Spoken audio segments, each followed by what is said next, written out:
Hello and welcome back to my channel.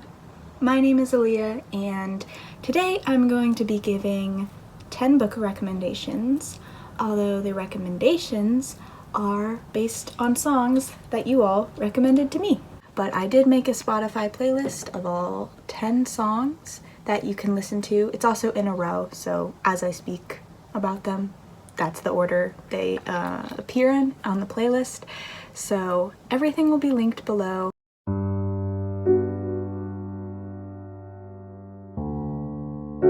So the first song I was recommended was one called Behind the Moon Shadow by Lamp. And this song is really beautiful.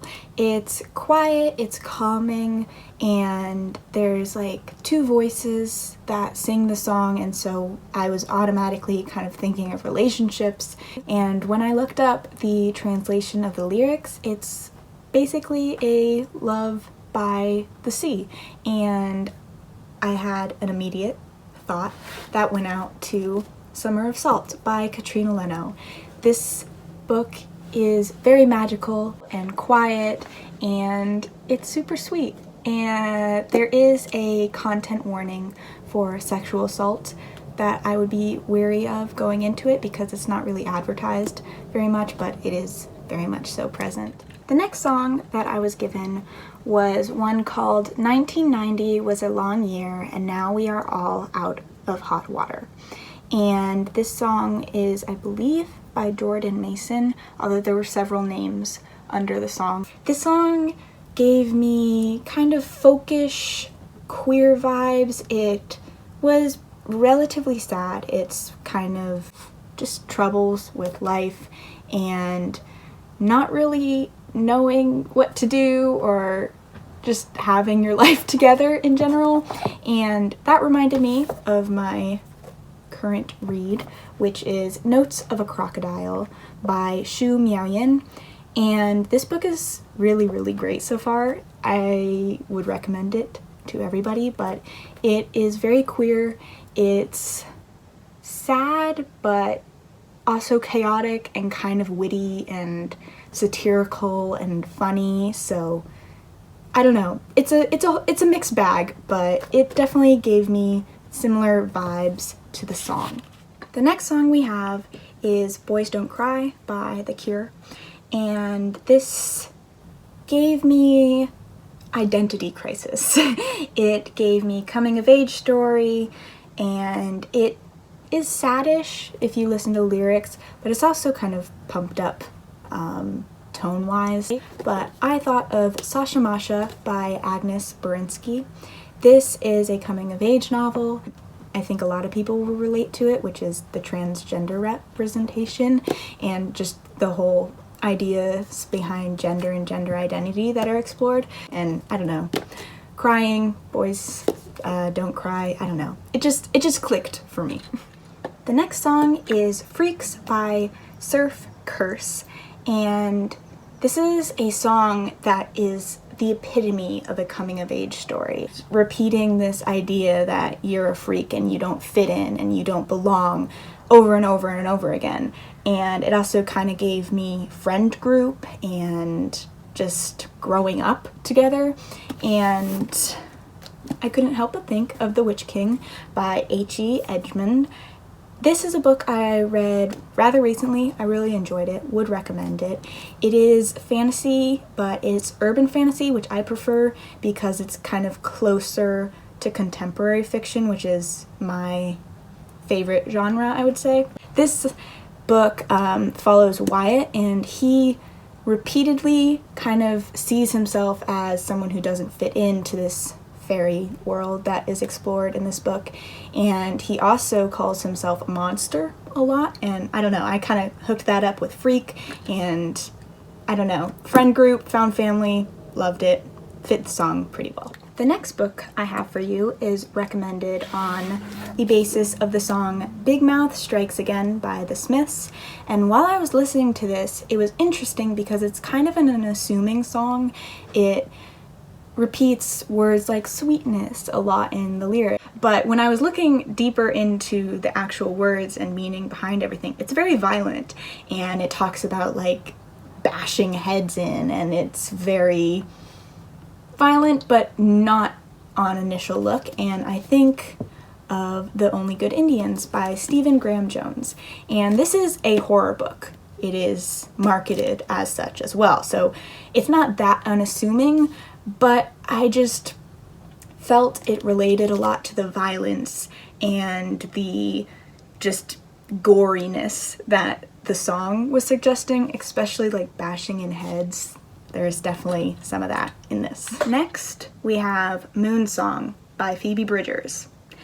And this song, in three things: it is sad, it is sapphic, and it has space.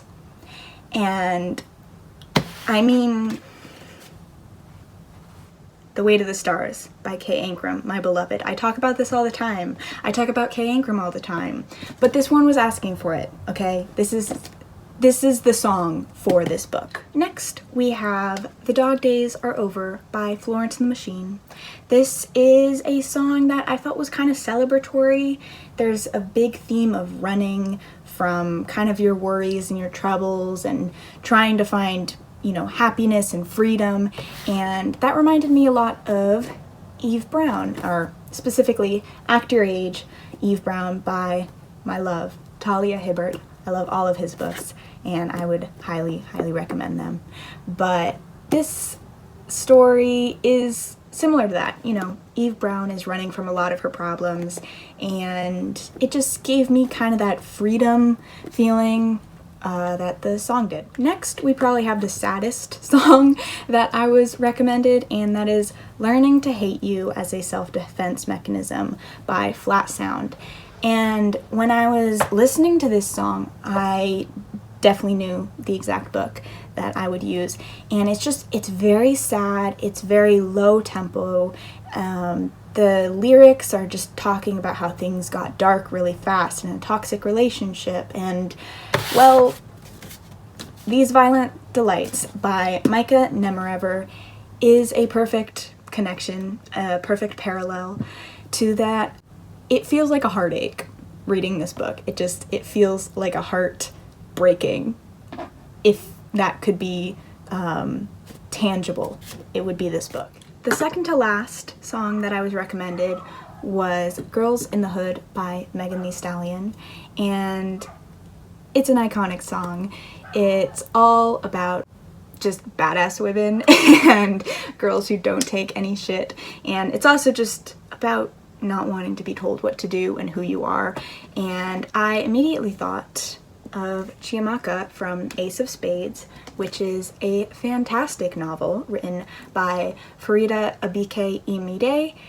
I adored this book, as many people have and have talked about it, but this song just reminded me so much of the main character and how she's just a badass, and I love her a lot. And this is another book I'm craving a reread of, even though I read it only like a month or two ago. But yeah, highly recommend. Reaching our final book and song, we have Mission to Mars by one of my favorite bands, Rainbow Kitten Surprise. This is a song, again, very melancholic, tone-wise and sound-wise, but the lyrics are just, the characters in the song are just going through it, and the life is messy, and they're kind of just coming from it, and they're wishing they just should have stayed on Mars in a way, and not literally, you can take it figuratively, which I did. And I was immediately thinking of This Is What It Feels Like by Rebecca Barrow. I adored this book so much. It brought me out of a reading slump, and I appreciate it for that so much. This book is about very chaotic characters who have gone through a lot of shit in their lives and are just trying to bounce back, find each other again. And it's one that you don't need to know much going into. I knew basically nothing except it was about a band. And I also picture their band as having kind of a similar sound to Rainbow Kitten Surprise. I could be completely wrong, and I probably am, but that's how I took it. So again, a great recommendation, a great song too. So that should wrap it up for this video. I hope you enjoyed. If you did, feel free to leave a comment about either songs or books you loved or anything you want really, but I will see you in my next video. So bye.